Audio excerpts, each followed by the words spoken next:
Venezuelan President Nicolas Maduro and his wife made their first appearance in a U.S. federal court. The couple have been held in a New York jail since being seized in a weekend U.S. military operation in Caracas. Their detention has drawn global condemnation and calls for their release. CGTN's Karina Mitchell is at the courthouse in New York with details. Yeah, this all unfolded really quickly. It started Saturday night. Maduro and his wife seized from their bedroom in Venezuela before spending the weekend at a Brooklyn detention facility, now making their first appearance before an esteemed judge in the courthouse behind me. Transported early Monday morning by helicopter and armored vehicles for arraignment and to hear the charges against them and enter a plea. Maduro faces 4 charges. They include narco-terrorism, trafficking cocaine, and possession of weapons, including machine guns and destructive devices. All laid out in a 25-page indictment signed by the U.S. attorney in the Southern District of New York. That was part of the justification that Trump used to forcibly seize Maduro and bring him to the U.S. The U.S. first indicted him in 2020 during the first Trump administration. The indictment accuses Maduro of engaging in illegal activity tied to drugs for 25 years, long before he became president in 2013, allegedly transporting massive amounts of cocaine into the U.S., money laundering while partnered with other drug cartels. The new indictment, unsealed on Saturday, also charges Maduro's son and 3 others.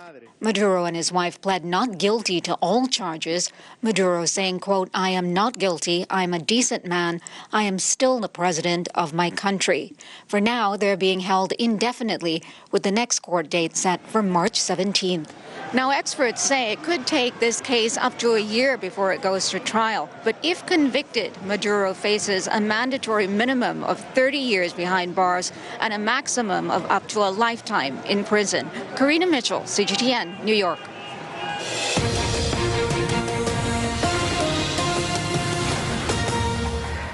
Now we have some breaking news out of Caracas. Reports say there's heavy gunfire and also sounds that indicate drone or aircraft activity. Some areas are also experiencing power outages. No official statements are available as yet, but we'll keep you updated on this developing situation. Now, at the United Nations, an emergency meeting has been held at the Security Council.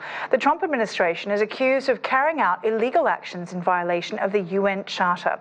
UN Secretary General Antonio Guterres said the US is setting a, quote, dangerous precedent. Nick Harper has more from New York. A heated debate in the UN Security Council chamber during Monday's emergency session. On the one side, there was condemnation for the United States' actions in Venezuela. On the other side, the US was justifying its actions, essentially saying it had not broken the UN Charter. We had a statement read out.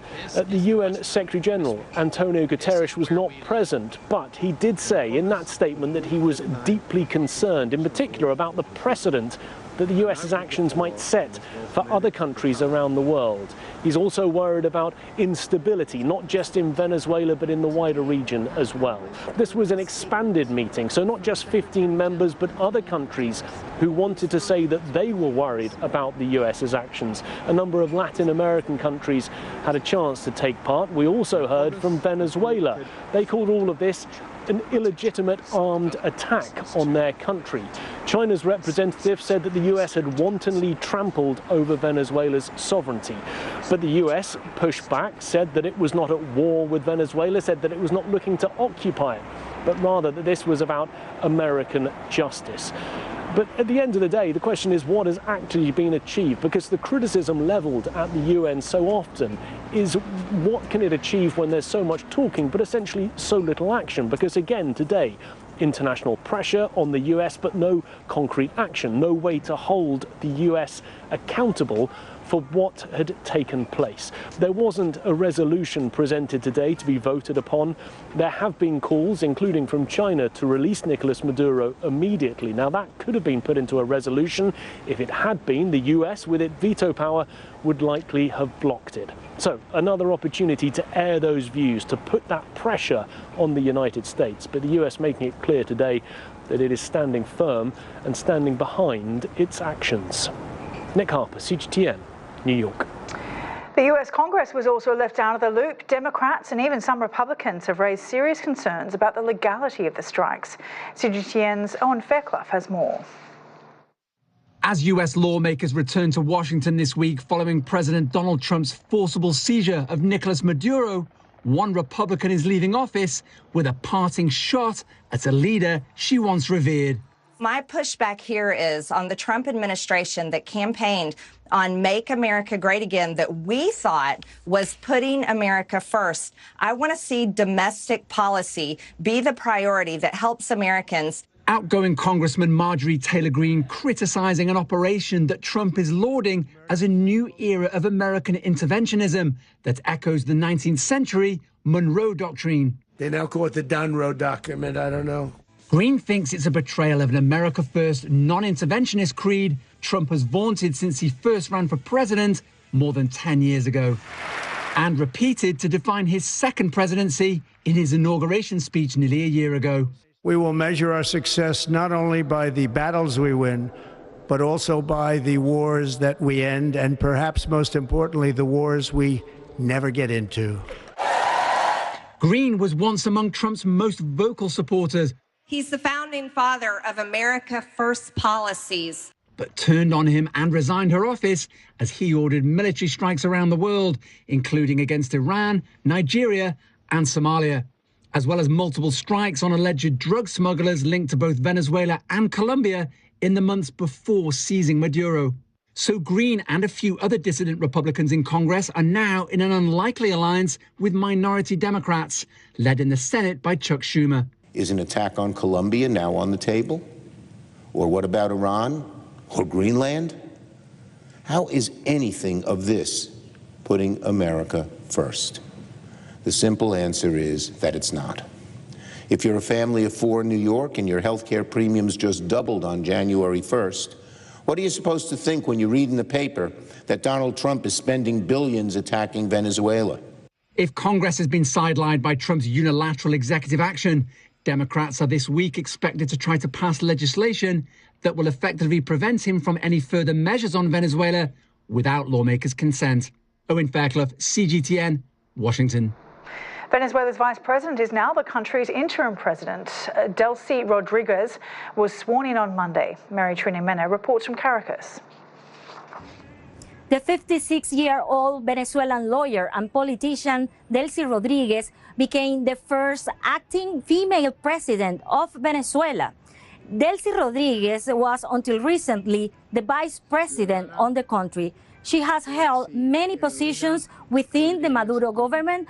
A recent ruling from the Supreme Court of Venezuela designated Rodriguez after Maduro was taken out of the country by U.S. security forces. Rodriguez received this title and was sworn in by her brother, Jorge Rodriguez, which is the head of the Parliament of Venezuela. Rodriguez was among of many lawmakers in Venezuela, the majority of them belonging to the government party, that demanded the release of Nicolas Maduro and also Celia Flores. The son of Nicolas Maduro Guerra, said that he himself and his family is being harassed by the U.S. He says that he is willing to talk to the U.S. as the acting president, Delcy Rodriguez, is being saying in recent messages to the United States, but he will continue in the streets demanding the release of Nicolas Maduro. So far, this is a country that is trying to resume its activities in the streets. There are more people coming out, trying to buy some food, some medicines, to go to work amid these difficult circumstances and the shocking events that happened on Saturday. All borders in Venezuela are open. Also, the international airport is open with some domestic flights and international flights. For Caracas, Venezuela, Mary Trini Mena, CGTN. Cuba says 32 of its citizens were killed in the U.S. raids on Venezuela. The country declared 2 days of mourning. Cuba has provided security for Maduro since he came into power in 2013. It's unclear how many were guarding the Venezuelan president during the raid. The Cuban government says those who died fulfilled their duties with dignity and heroism. Now, Israel has again struck southern Lebanon. Tel Aviv says it hit Hezbollah and Hamas targets, and on Sunday, Israel killed 2 people in a strike on a vehicle. Lebanon says the Israeli military has repeatedly violated the truce between Israel and both militant groups. Dozens of families had to flee their homes, and drone activity was reported in the area.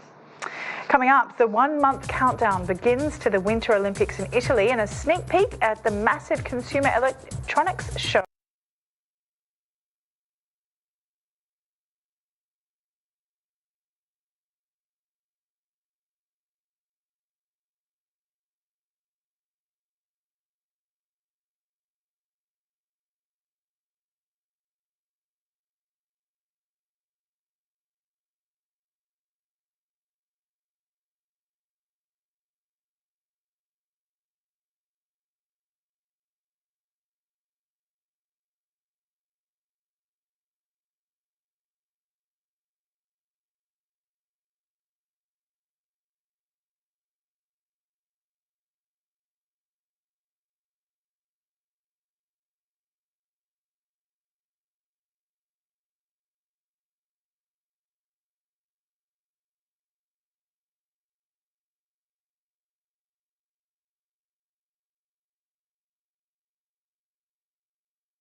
Good morning, and we begin with breaking news. Gunfire has just been reported in Venezuela's capital, Caracas.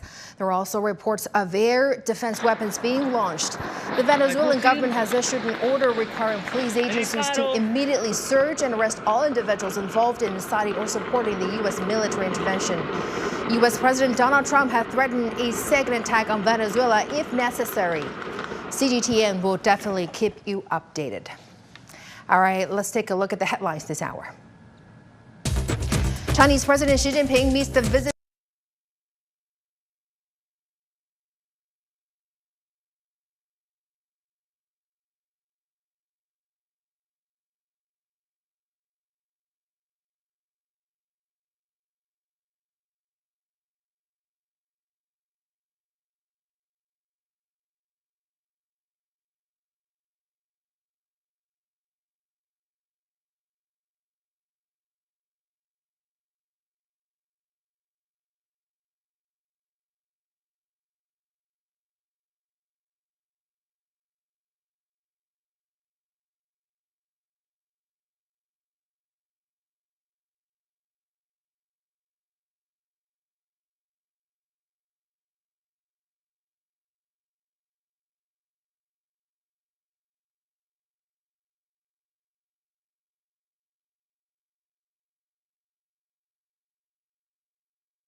You are now watching CGTN special coverage coming to you live in Beijing, bringing you the latest updates on the rapid evolving situation in Venezuela.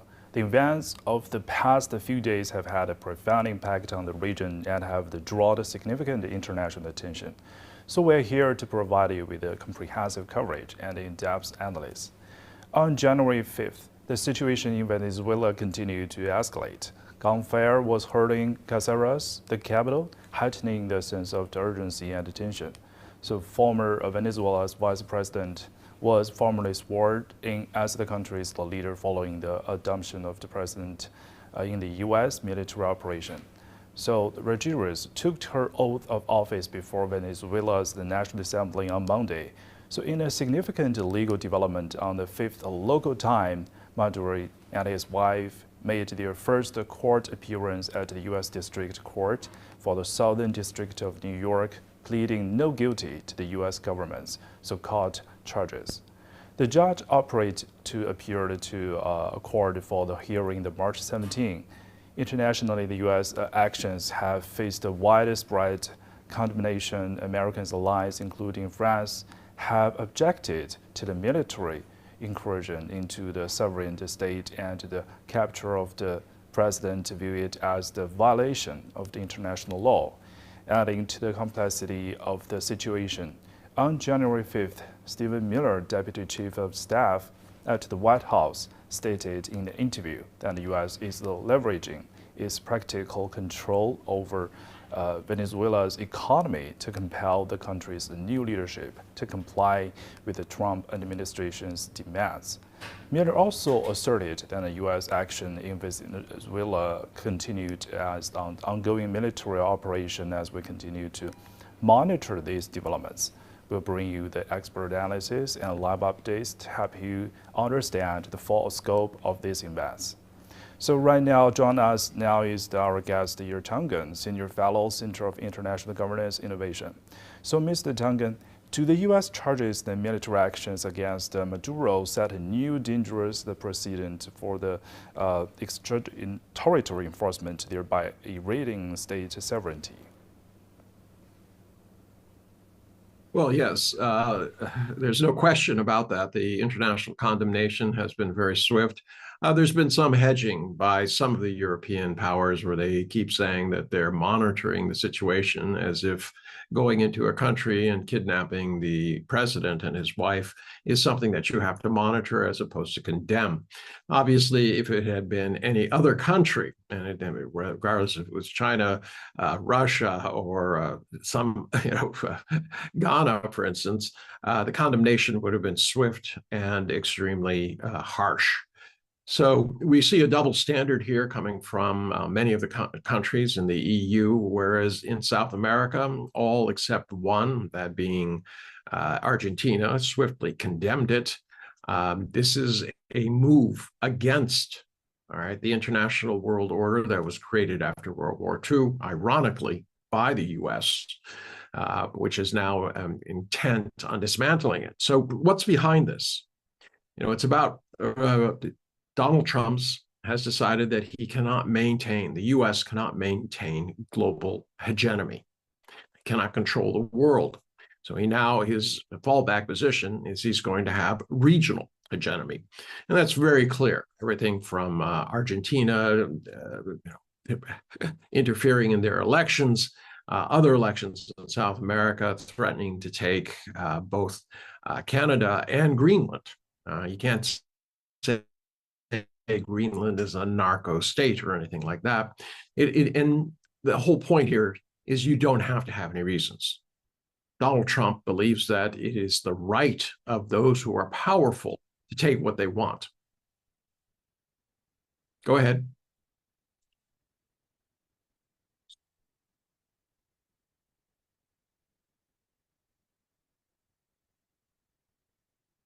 The international law. To what extent does the action undermine the global legal norms to sovereignty and non-intervention? Well, I mean, obviously it does.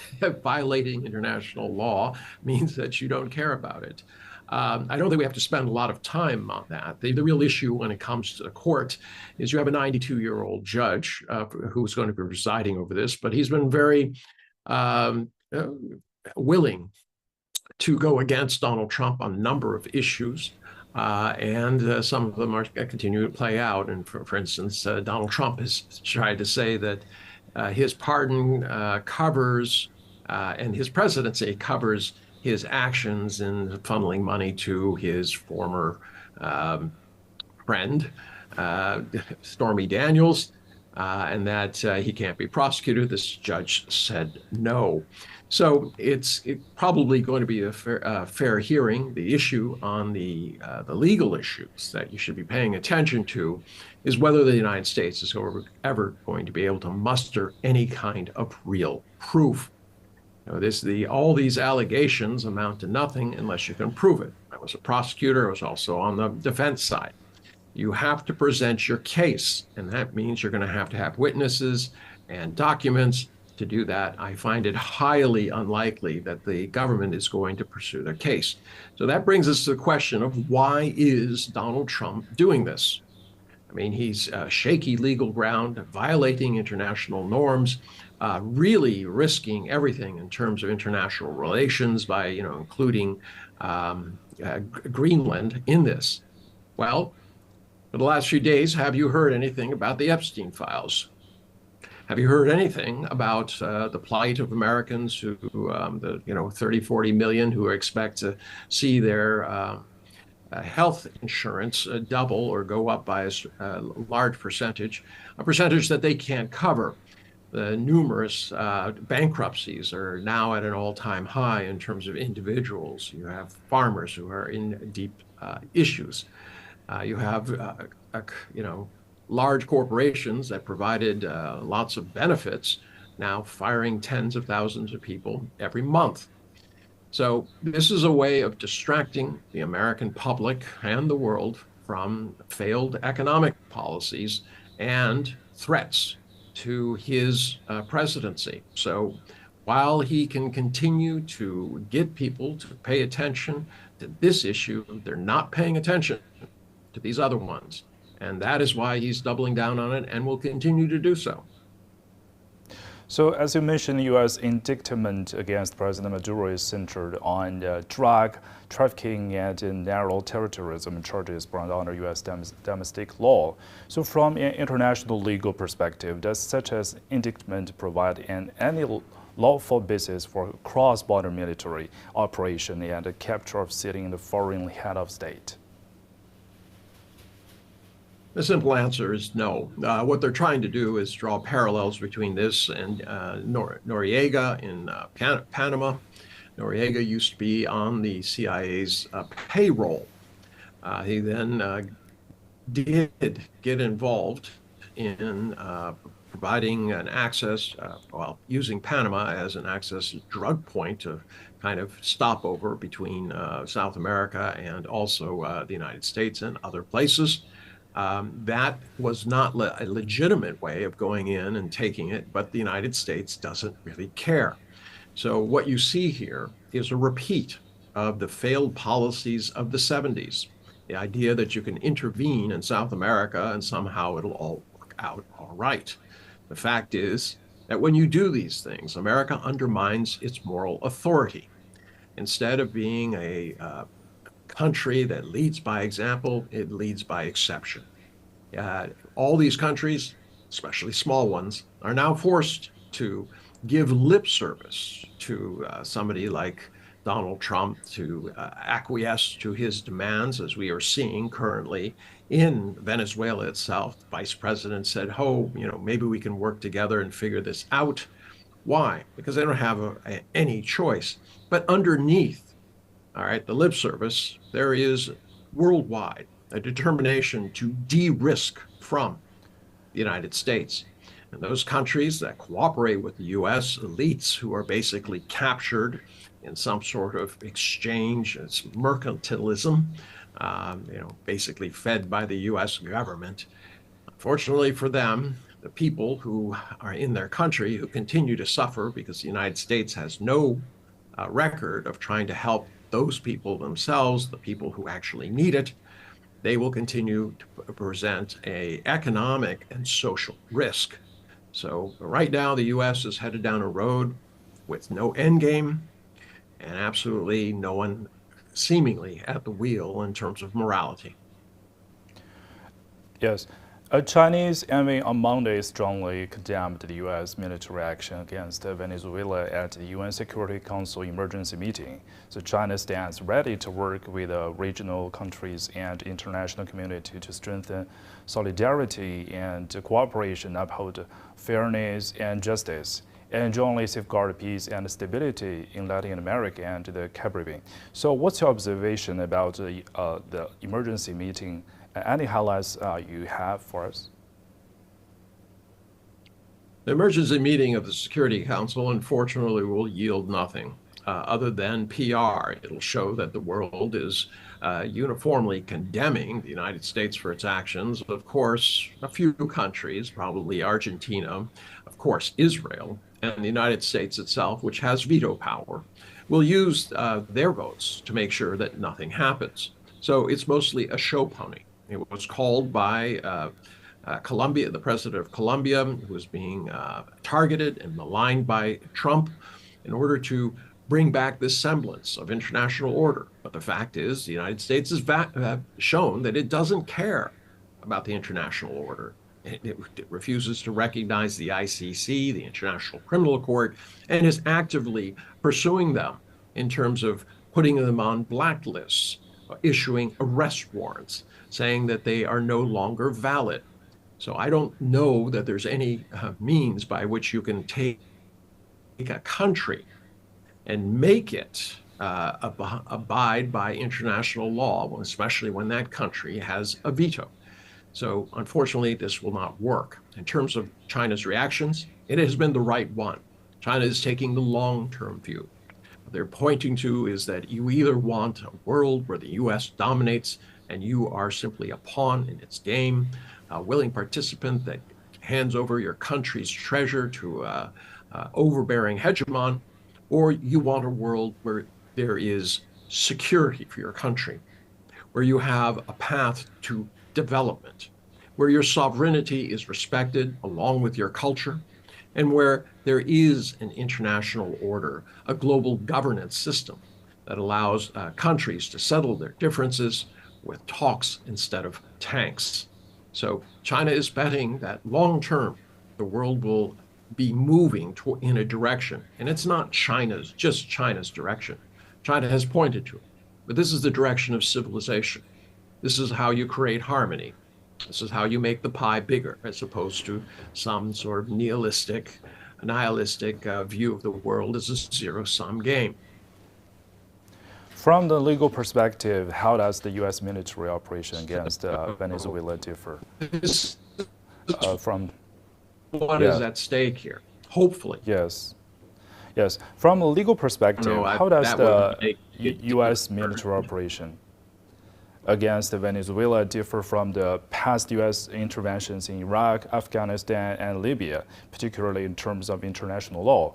So congressional authorizations and the legitimacy under the U.S. Charter, what's the difference from the last few years, different from past U.S. interventions in Iraq and Afghanistan?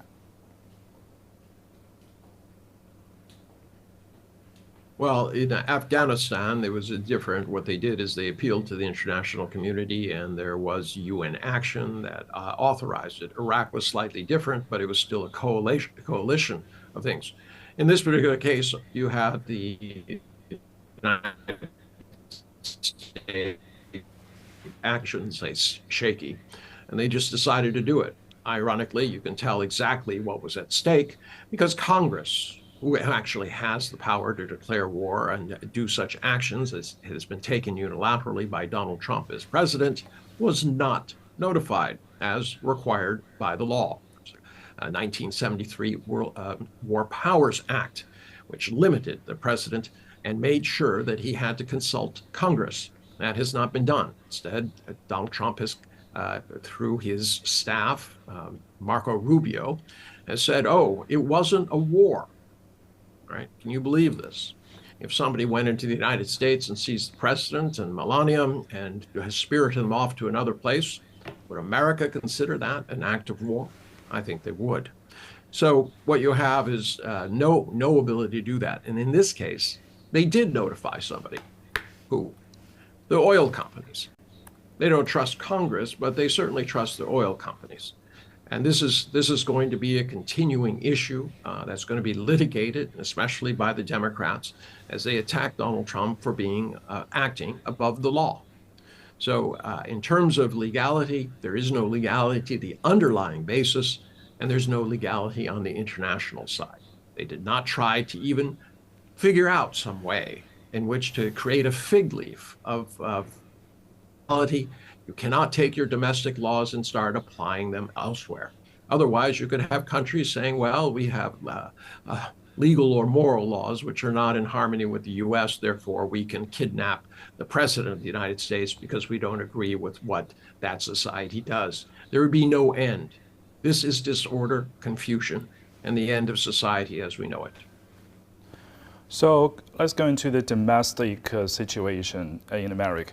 What domestic legal and political debates does this action raise in the U.S., particularly regarding congressional walled power and the separation of powers? In terms of separation of powers, as I said earlier, the Congress has the right under the Constitution to declare war.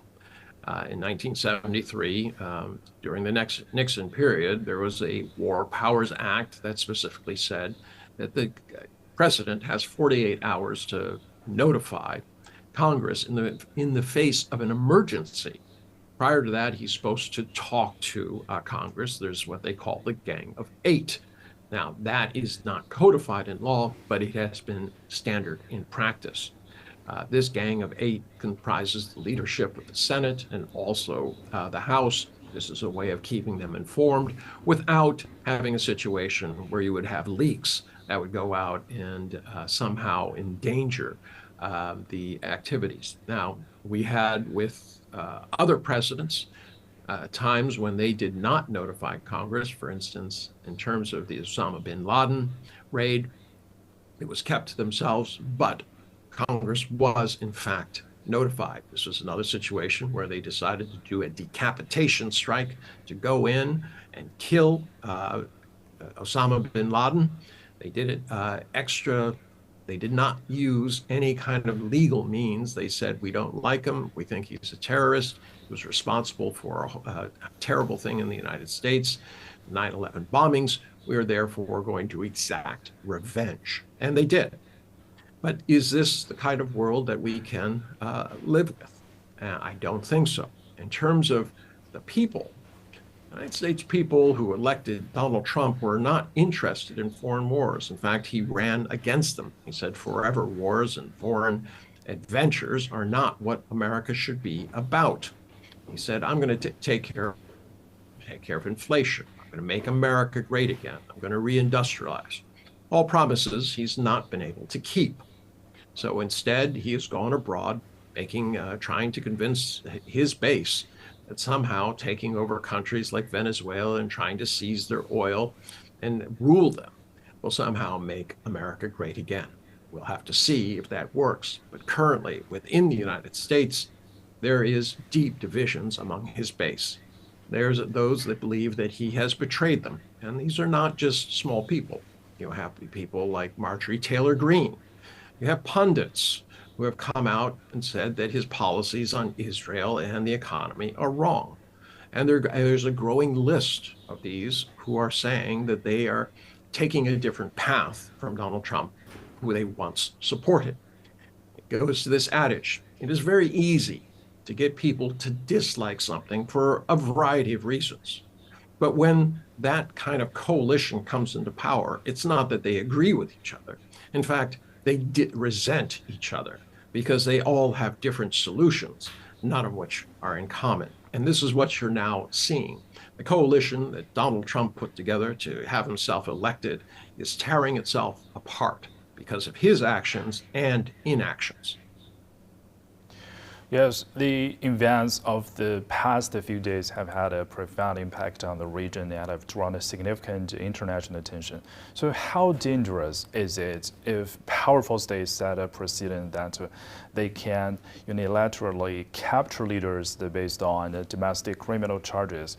Would this weaken protections for sovereignty nations worldwide? Yes. I don't think I've already covered that. We can move on to the next question. There's no, I don't know what to say. If you violate the law, there is no law, correct?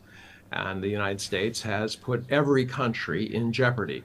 For instance, if he doesn't like the fact that India is buying oil from Russia and he says, I'm going to put tariffs on you, well, he could do that also with other countries. And he could also say, well, we believe that's a criminal enterprise and that you're going against the U.S. So that gives us the right to run in and grab Modi, take him back to the United States to stand trial for aiding and abetting an enemy of the United States, although Russia has not formally been declared an enemy. So there is no end to what can happen when you do not have international norms, rules of law.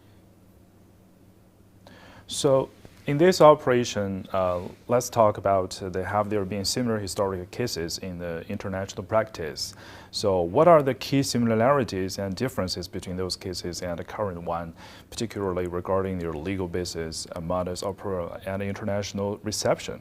How might the rulings or outcomes of these cases inform the present situations? Well, I don't, you mean in terms of the United States? Yeah. Or other countries? With other countries. In other countries. Well, you really don't have many other countries kidnapping people. North Korea did, but they didn't kidnap leaders. They kidnapped ordinary people. Other than that, really nothing. Both Ukraine and Russia have been accused of kidnapping children, but there has never been anything like this happen before, except for Noriega and also Osama bin Laden. You just haven't had these types of situations. Generally, it's been political and economic pressure, or they've sent in troops directly, and you've seen the fall of the government through battlefields and things like that. Donald Trump has decided that decapitation strikes are the best, probably because he's seen what Israel has done in terms of just going in and killing anybody they feel that is part of Hamas or Hezbollah. This kind of will take them out at the top, and then we will try to roll over them to try to make sure that there is some sort of favorable outcome for us. Doesn't work. Why? You can kill people, but you cannot kill an idea. And this is what is ultimately going to lead to the U.S. failure. Venezuelans, like it or not, whether they like each other, believe they are Venezuelans. They do not want to be ruled from Washington. And regardless of how the opposition spins it, and whether or not a few elites decide to join the U.S. in trying to enrich themselves, the country as a whole, because the United States will not help the ordinary people, they will just try to extract value, take the oil, etc. Their problems will persist. And that kind of socioeconomic problem does not go away. And when it does, when they are completely frustrated, you'll see either them going to the ballot box or to their guns. And this is the problem. And as I said, a repeat of what happened in the 1970s. U.S. repudiated that model, but now we're back to it. And it's not only a model then. 80 years ago, there was a celebration of the victory over fascism. The idea that countries can take territory from other countries for whatever pretext reason. There was a world war fought, 100 million people died. Yet, 80 years later, we're facing exactly the same thing. A powerful country saying that it's going to take other areas from other countries for no other reason than that they want it, or on pretext that somehow somebody wronged them. Let's talk about the economic perspective, especially the oil market. So how does it meet the world? What kind of the next steps you meet in the session marked geopolitical tensions? What kind of effect do you think will be in the future? Oil prices are already rising. Venezuela has the largest reserves, but it's not the largest producer. Over a period of time, its ability to produce went down. Inefficient management, lack of spare parts, maintenance,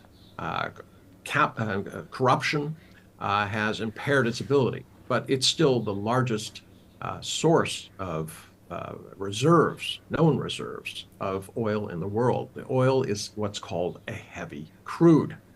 Now, heavy crude is quite different from light crude because you have to process it at specially designed processing facilities. They're called crackers. And you have to, basically what you do is you take whatever product you get and you heat it up, and then at different temperatures you extract different materials that can then be used. But it's a process that's very specialized. You don't process light crude at the same place you process heavy crude.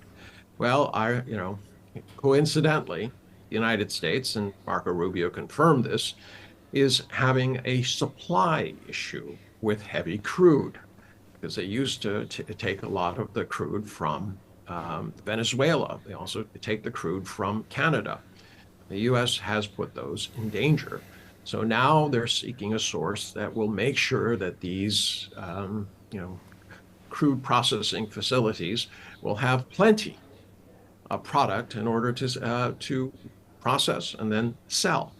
So that's one part of what's happening. Now, you asked a second part of the question. Trump has publicly discussed the U.S. involvement in Venezuela's oil industry. So what are the economic implications and ethical considerations of this? Well, the ethical consideration, he claims that because Venezuela nationalized the oil industry, that it was stolen from the U.S. Well, things like this are handled in civil courts. They're not handled by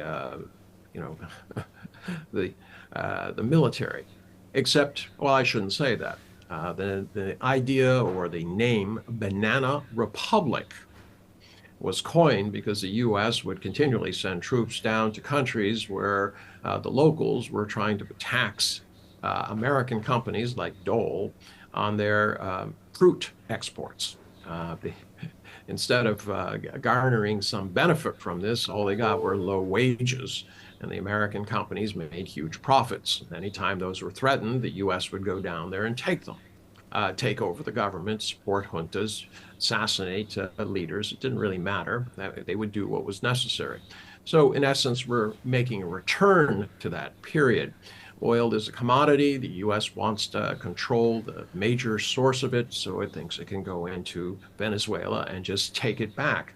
pretext being that our companies were there, they were cooperating in creating value down there. We won't go into how they got those contracts in the first place. It's a longer story, but now they're trying to use that as a pretext to say that we now own all of the oil of Venezuela, and it belongs to us. Not reparations, not damages for past activities or the losses of these companies. It's simply, we're going to take it all. We're going to pay for all of our military actions. They haven't said how they're going to make these companies whole, but they said, oh, you can go down there and make money. But it's not clear because he says he's going to somehow tax that money. So what is clear about all of this is that there was no actual plan the day after. They obviously had somebody on the inside who betrayed Maduro and his wife. They would not have been able to get in as quickly as they did unless they knew what kind of doors and obstacles that they were going to be facing. It was a lightning strike, well coordinated. No one on the American side died. Over 70 people died on the Venezuelan side, but no one wants to talk about that other than to say that some of them were Cubans. So they were able to get in. They got the president and his wife. They are now insisting that they somehow control this other country simply because the president they didn't like, and they say he was a narco-terrorist and elected not according to their wishes or to their understanding of the election. In terms of how this affects oil, well, oil prices for China, it affects it the most. China has put $100 billion into Venezuela over the last 20 years in terms of trying to help them maintain their industry in exchange for oil. Now those are in doubt, but imports from Venezuela to China only are 2% of imported oil. So it is not something where China is going to be massively affected, but it will affect world oil prices. On the countervailing side of that, you have a situation where the world economy is going down because no one has any idea of what's going to happen next, partially because of situations like this. So their willingness to invest has been curtailed. That means that there's less economic activity, and that pushes oil prices down because there's more supply than demand. So here you have two opposite things happening. You have the world economy going down, but then the U.S. intervening and creating a crisis which is going to push oil prices up. Where they land, I don't know. Indeed, ending the complexity of the situation. So on January 5th, Stephen Miller, Deputy Chief of Staff at the White House, stated in an interview that the U.S. is leveraging its practical control over Venezuela's economy to compel the country's new leadership to comply with the Trump administration's demands. So let's talk about how might existing the U.S. sanctions on Venezuela's oil exports and financial systems involve following the intervention, and what economic impact would have on Venezuela's ability to engage in the international trade. Well, since the United States has put a blockade around Venezuela and is saying that it will intercept any ship coming in or out carrying oil or a oil carrier, they're basically cutting off the lifeblood or economic lifeblood of Venezuela. They're showing the world that they're willing to do anything necessary to advance their own, regardless of how it affects other countries or the world. So at this point, the U.S. has two levers. One, the blockade, and second, more threats. Donald Trump has already said that he's willing to take another shot at the current vice president, and he said that it'll be much worse for her. I assume being kidnapped, the next step would be to be killed. So he's openly threatening to kill the new leader of Venezuela if she does not comply with his demands. She, in turn, being a smaller country at the mercy of a larger country, has signaled that she's willing to work with him. Whether or not she was involved in what happened to Maduro, we don't know. Maybe we will in the future, but we don't know now. So she's on a razor's edge, regardless of whether she agreed to help the U.S. or is simply in a position where she's responding to it. Her situation is difficult. Her economic lifeline has been cut off. Venezuela had problems already. A lot of it asserted the mismanagement of the Maduro government, deeply polarized racial issues, economic disparity. The list goes on and on. So you take this and you plunge it further into crisis, and you're going to have a humanitarian crisis similar to the ones that are going on in the rest of the world. But there's no seeming concern for the ordinary people.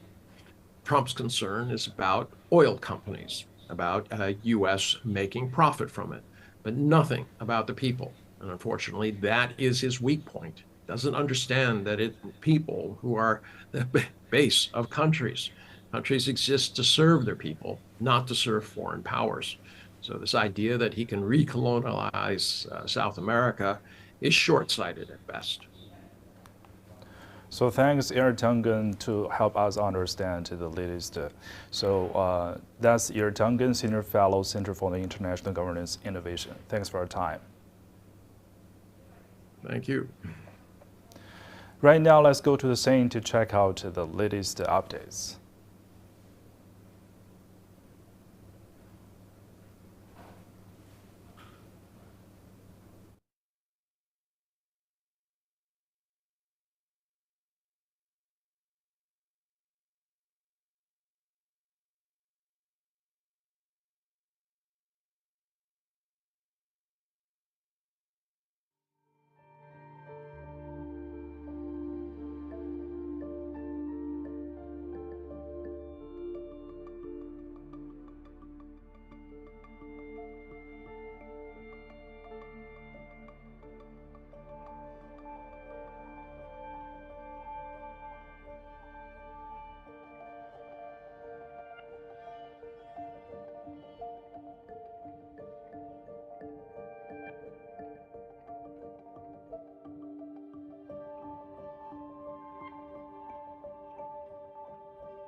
Welcome back.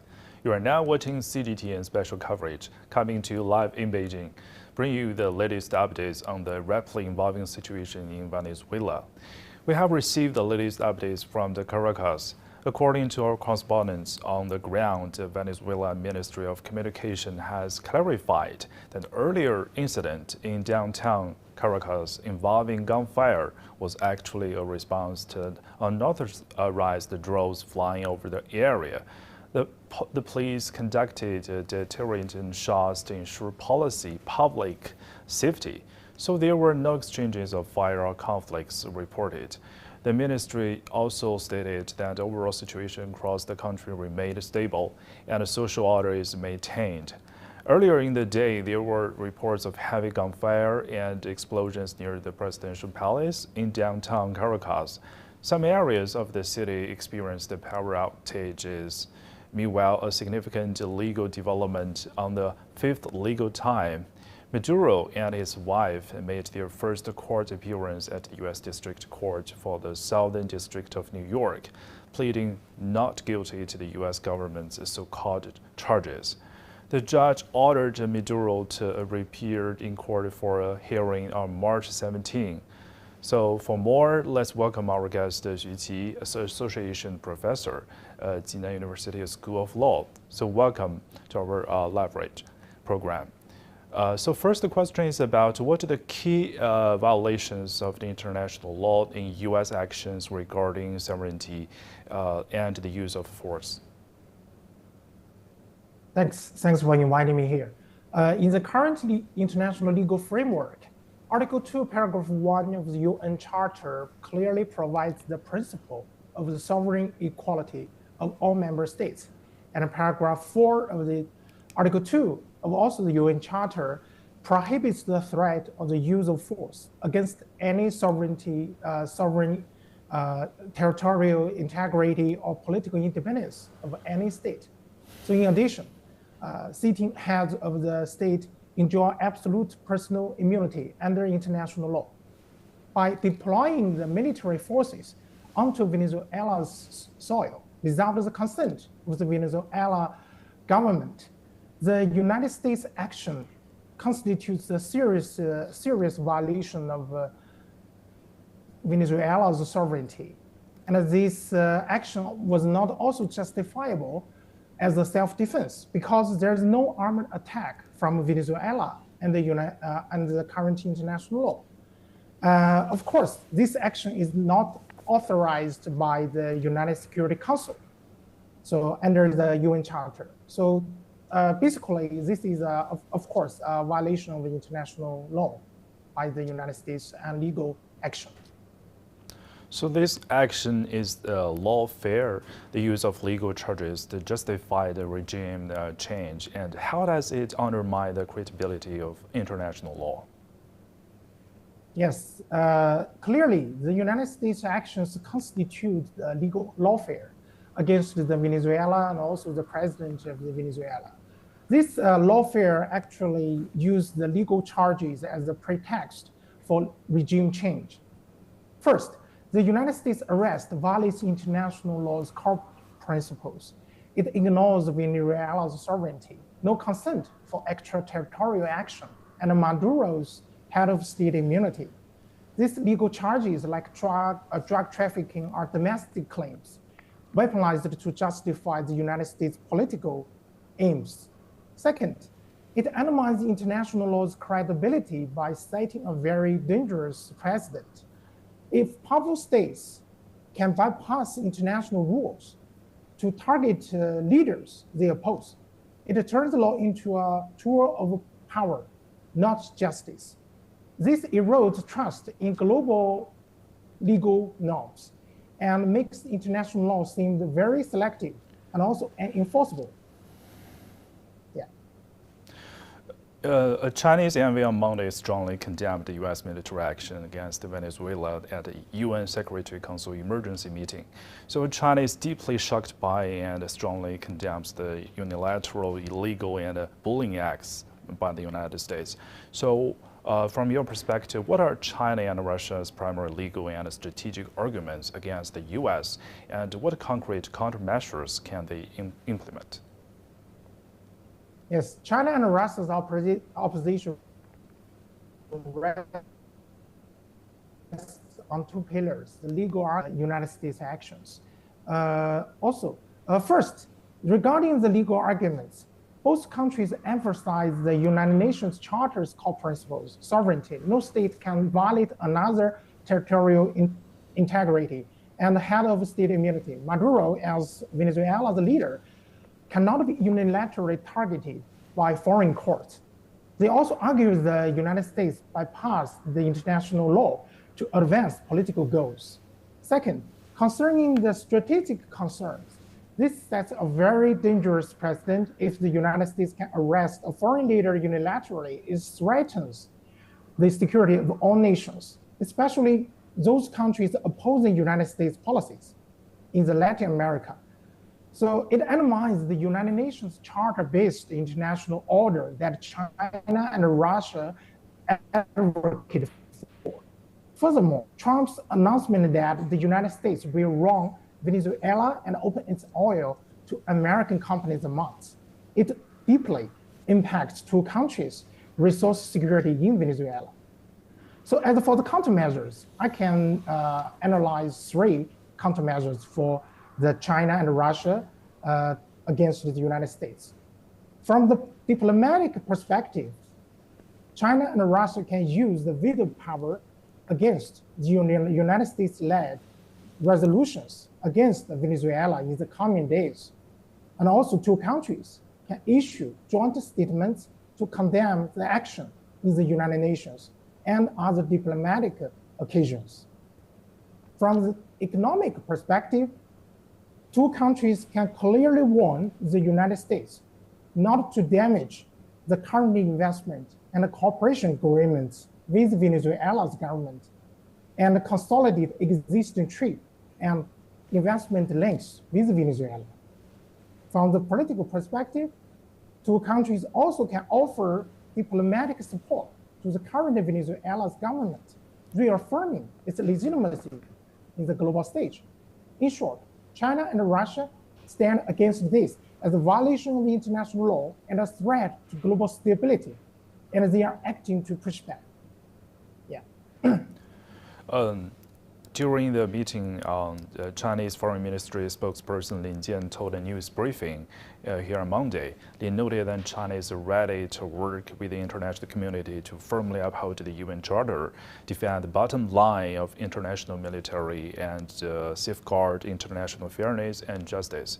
So from China's perspective, what are the key strategic takeaways from this case for defending against the foreign legal overreach?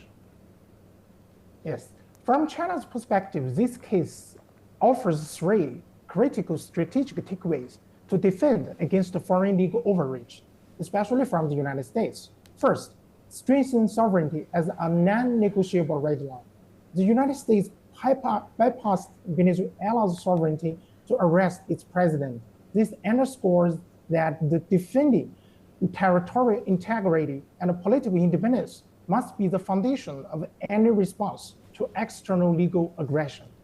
China will also continue to defend the UN Charter-based international order and also core principles, which prohibit interference in other countries' internal affairs.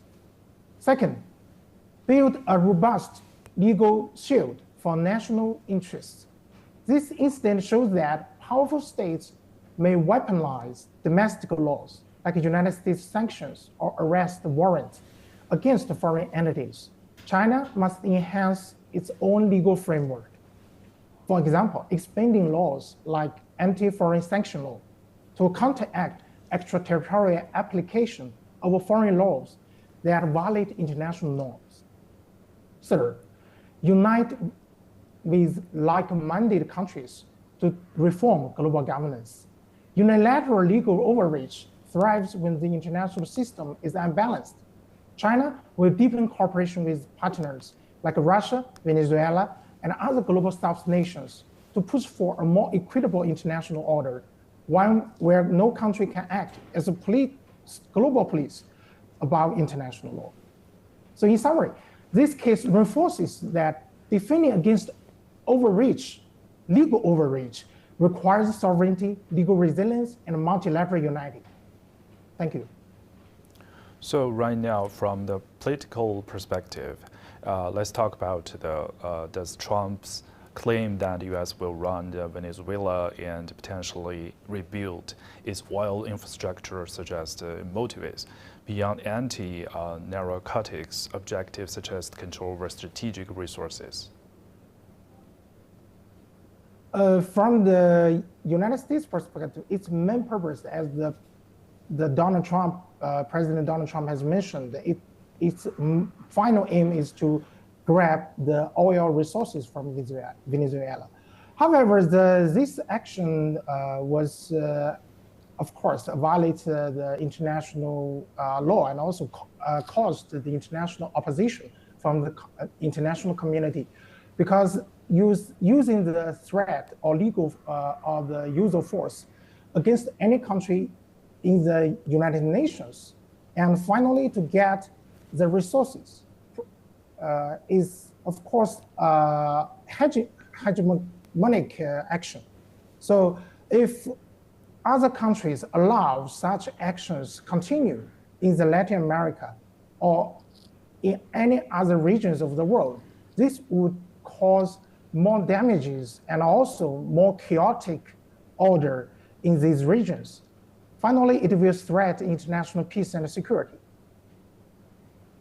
Yes, countries, like you mentioned, in Latin America and the Caribbean are important force in maintaining world peace and stability. So can this military strike and capture be viewed as the form of the neo-interventionism or the other influence in the Western Hemisphere?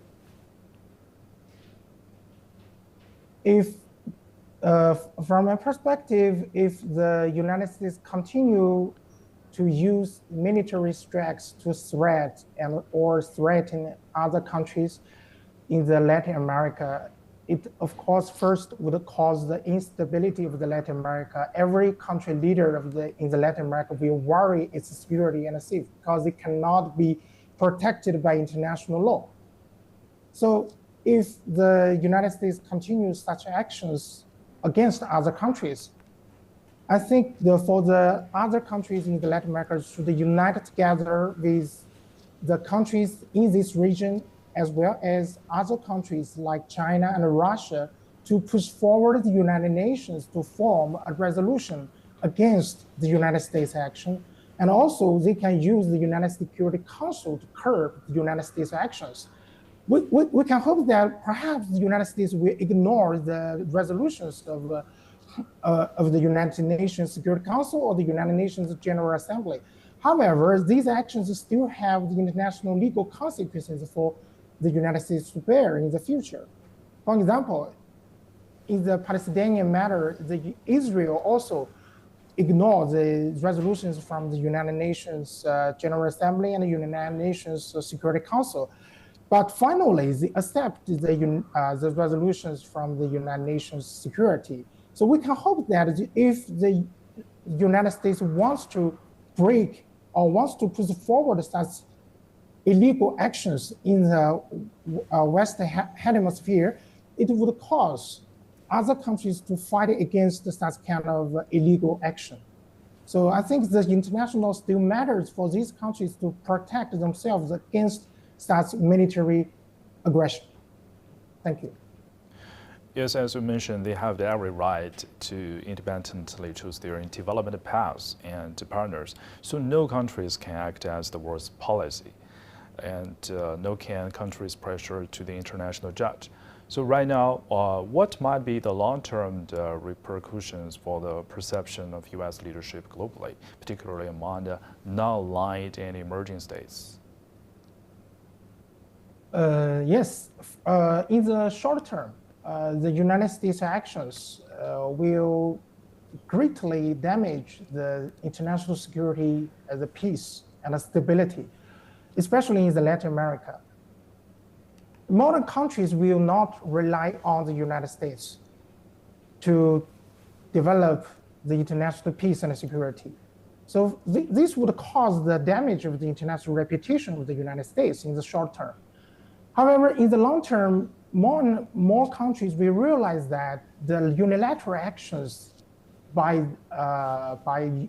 unilateral force, this threat or the use of force, will not resolve the questions in the region.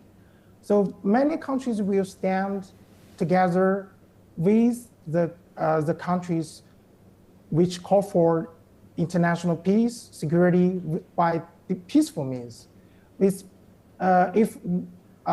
the world, if the international society wants to continue to develop in the future, they must have to find the peaceful resolutions.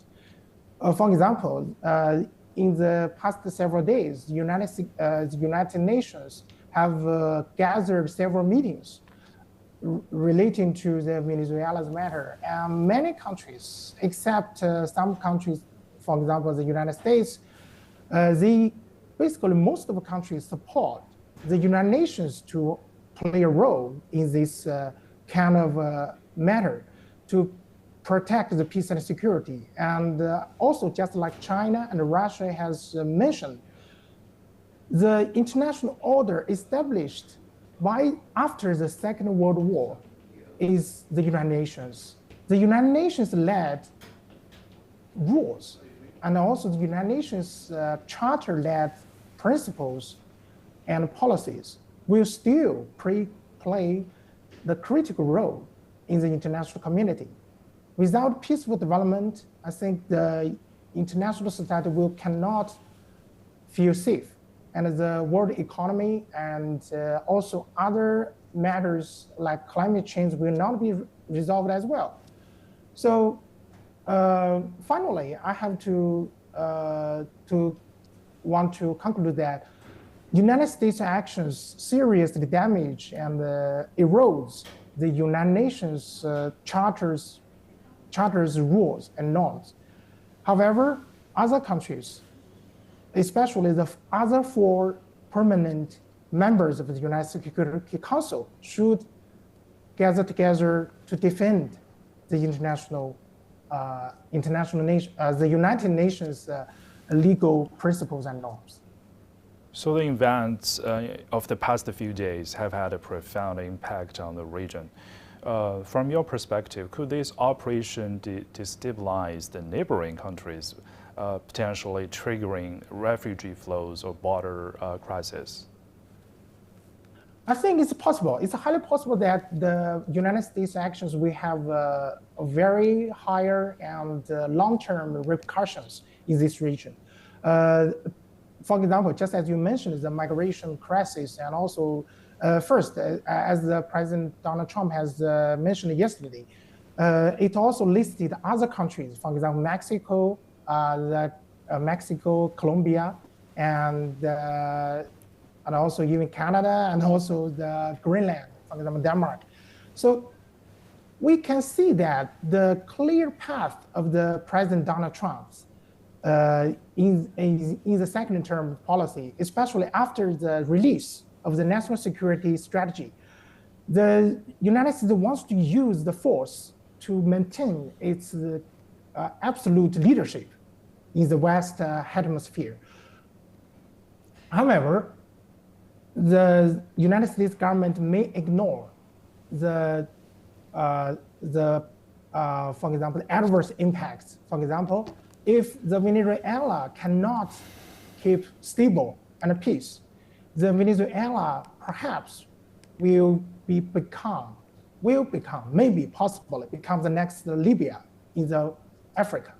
That means after the government collapse of the Libya actually involved in a very chaotic situation. So I think any country in the world will worry that Venezuela will perhaps possibly go to the chaotic situation. So many people will leave the country. Just as you mentioned, Venezuela has already gunshots this morning. So the instability and insecure will, of course, trigger more complex and more adverse influences in this region. Yes, that's adding to the complexity of the situation. So right now, President Trump has said the U.S. will run Venezuela into a safe, proper, and judicious transition. So in the practical terms, what does that mean, and what forms of governance are realistically feasible? From my perspective, the President Donald Trump said that this action only targeted Maduro, the president of Venezuela, not other government officials of this government. And also the vice president of Venezuela has become the temporary leader of this country. However, if we can see that the successor of the Venezuela's president has publicly announced that the United States must release the President Maduro to Venezuela, and the Maduro is not guilty of any charges targeted by the United States. So, and also, if we look at the situation in the Venezuela, the temporary leader, the vice president of the Venezuela has tried to maintain the stability of this country. But Venezuela is, due to the long-term actually dominance of the Maduro, the Venezuela also has different political forces in this country. So we are not sure that how other countries will strengthen its power against the successing government of the Venezuela.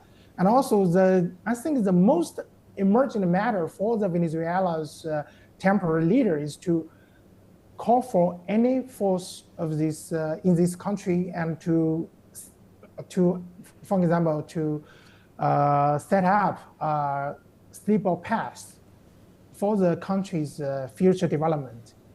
So if this can be carried out, and also they must seek the support from China and Russia, because China and Russia has always a very important partner to Venezuela. They should seek such support from the Venezuela. Venezuela must seek support from China and Russia to get more support to maintain the political stability. So after that, the Venezuela's temporary leader can, of course, continue its governance, and also to carry out the policies in the Venezuela to maintain the society's stability and peace. Yes, the events have drawn a significant international attention. So internationally, the U.S. actions have faced widespread condemnation. American allies, including France, have objected to the military incursion into a sovereignty state and the capture of the Venezuelan president viewed as the violation of the international law.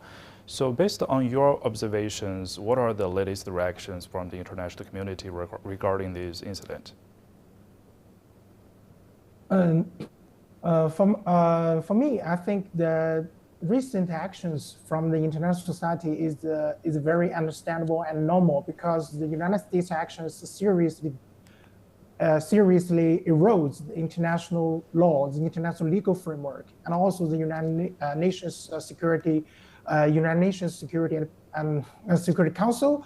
So the France and other permanent members of the United Security Council have realized that these actions should be stopped, should be prohibited, because we should, the France and other countries, and also other countries which, for example, they are not United Security Council members, but they are also the members of the United Nations. They have to stand up with the United Nations together, and because now the United Nations I think still the only body which governs the international security and peace. So that's, I think the international community should continue such support for the United Nations. For example, if we look at the chaotic incidents in the past several years, most of the countries still rely on the United Nations to solve the problems. Even we can see the United Nations have actually encountered some challenges and also difficulties due to some powerful countries which do not comply with the international law, right? However, for most of the countries, the United Nations is still the only body, international body to govern peace and security. So I can understand that the France and also other countries will, of course, continue to support the United Nations, including also China and Russia. Yeah. Yes, adding to the complexity of the situation. So on January 5th, Stephen Miller, Deputy Chief of Staff at the White House, stated in an interview that the U.S. is leveraging its practical control over Venezuela's economy to compel the country's new leadership to comply with the Trump administration's demands. So Miller also asserted that the U.S. actions in Venezuela constitute an ongoing military operation. Maybe this kind of the neighboring countries respond to this, example, Colombia, Brazil, and Mexico. I think it's maybe possible, and even Stephen Miller actually argued for President Donald Trump these actions. However, we can see that including Mexico and other countries actually strongly oppose against such actions. I think Donald Trump's threat against the Mexico leaders is very serious. The Mexico should seriously consider such possibility. And of course, they still can seek the United Nations and other powerful countries in the international community to intervene in this matter.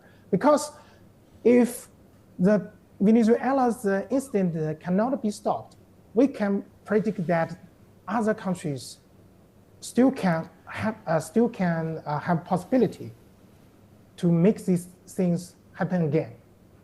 So for Mexico, I think they should really consider how to coordinate with other powerful countries, especially the permanent members of the United Security Council, to formulate strategy against the United States' further aggressive actions. Thanks, Xu Qi, Associate Professor at Jinan University School of Law. Thank you for your time. Thank you. As we conclude today's special report, the situation in Venezuela remains highly uncertain. So the international community continues to closely monitor the developments, with many calling for a peaceful resolution and respect for international law. We have covered a range of critical updates today. We will continue to provide you with the latest news and analysis as events unfold. We urge our viewers to join us, and thank you for joining us today. Stay tuned.